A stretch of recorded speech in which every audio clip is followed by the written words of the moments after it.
أولا، لن تجوع أبدا وأنت تمتلك كلبا كهذا. ثانيا، قبل أن نبدأ، إذا كنت تحب الله اضغط لايك واشترك في القناة لنعرف عدد محبي الله. لكل منا طريقته في جني المال. ثالثا، تمت المهمة بنجاح.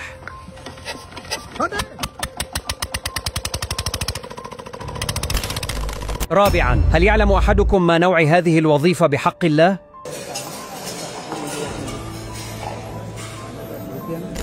خامسا، يضيف هذا الولد القليل من التراب إلى العلب الفارغة لكي يزيد الوزن عند البيع.